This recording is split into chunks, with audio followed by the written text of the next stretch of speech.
No poema de Carlos Drummond de Andrade, existia uma pedra. No meu caminho e no caminho de outras 22 pessoas, existiu uma ponte. A ponte, ela simboliza justamente a divisa de uma localidade para outra, por exemplo, de uma cidade, né, a divisa de uma cidade para outra, e é um divisor de águas. E foi justamente o que uma ponte foi na minha vida, um divisor de águas. Existe, ou melhor, existia uma Mari antes do acidente, e depois do acidente passou a existir outra Mari. Naquele acidente, obrigatoriamente teve que morrer a Mari tímida, a Mari que não acreditava tanto em si, não acreditava tanto em seu potencial, para nascer uma Mari que precisava perder a vergonha, precisava perder a timidez e que, antes de tudo, que acreditasse em si, no seu valor, no seu potencial. Porque senão eu seria sucumbida ou seria tragada, né, devorada por toda dificuldade que eu iria ter que enfrentar. Hoje faz 13 anos com o acidente do micro-ônibus da RJ, mas também fazem 13 anos de luta, 13 anos de crescimento pessoal, mas também de um sentimento de impotência, né, com relação ao Estado. São 13 anos, embora eu não tenha colocado na justiça assim que ocorreu o acidente, mas o direito diz que o dever de indenizar a outra pessoa, ela surge no momento em que o dano é causado. E desde então, somente eu tenho arcado com todo o prejuízo, né, o prejuízo financeiro, que é gerado todos os dias por conta dessa lesão, por conta desse acidente, mas também pago um preço muito alto, que indenização nenhuma nesse mundo vai ser capaz de pagar, né? O preconceito, a exclusão, a discriminação, por ter me tornado uma pessoa com deficiência. Eu resolvi hoje, né, compartilhar um pouquinho da minha história desses últimos 13 anos com vocês, então vai valer a pena. Não só pelo ponto de vista das lutas, mas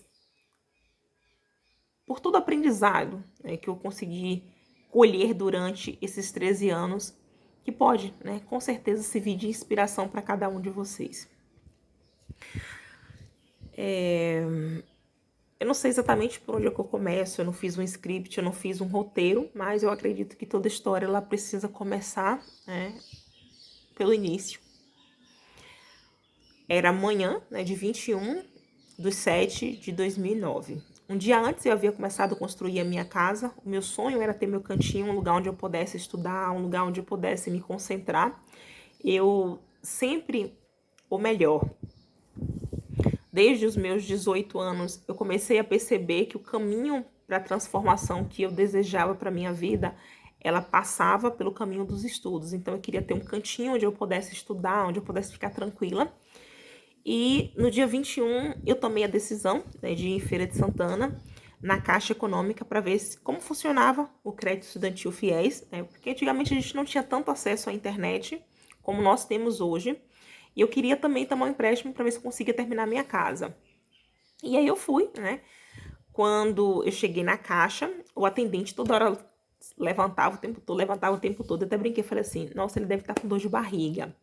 E aí, um pouquinho antes da minha vez de ser atendida, que era próxima, aí a moça disse assim pra mim, eu vou pra Salvador, que eu vou fazer a minha habilitação, eu já vou fazer um teste, né, o teste de direção, e acho que eu vou perder o horário, porque eu vou me atrasar aqui, eu peguei e deixei ela aí na minha vez. Aí quando deu as 5h30, mais ou menos, eu voltei, né, voltei não, fui pro ponto, e aí o carro tava saindo. Pra quem conhece, né, um micro-ônibus, geralmente ele tem uma cadeira individual atrás do motorista, né, atrás do banco do motorista, e foi ali onde eu me sentei, e a viagem foi tranquila até certo ponto, né, quando chegou na ladeira, eu ouvi algumas pessoas gritarem assim, vai cair. Só que, para quem conhecia a ponte, isso era comum, as pessoas tinham um certo receio por ser mão única, estar toda esburacada, a barreirinha de proteção não ser a mais adequada, enfim. Só que depois eu ouvi um barulho. E aí, quando eu escutei esse barulho, eu falei, eita, poxa. Eu levantei, né? Falei assim, eita, poxa, o pneu furou. Mãe vai ficar preocupada. E nisso também, um primo meu que tava ali na mala, ele levantou rapidamente.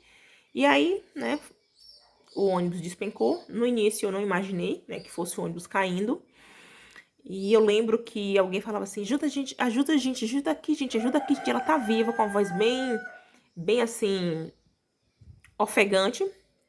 E eu não estava totalmente consciente. Enfim, foi mais ou menos isso, né? Fui pro Clérison, chegou lá. Eu lembro que quando minha mãe chegou, ela me perguntou assim, o que foi que acontecia, minha filha? Eu falei, mãe, fique calma que eu tô bem. O ônibus caiu da ponte. Desse dia pra cá, né, eu comecei a realmente a entender a proporção, a gravidade de tudo que estava acontecendo comigo.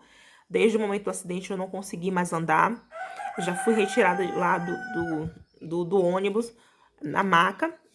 No dia seguinte eu fui transferida para o HGE e lá o médico constatou que eu tinha tido uma lesão medular e que eu ia precisar passar por uma cirurgia.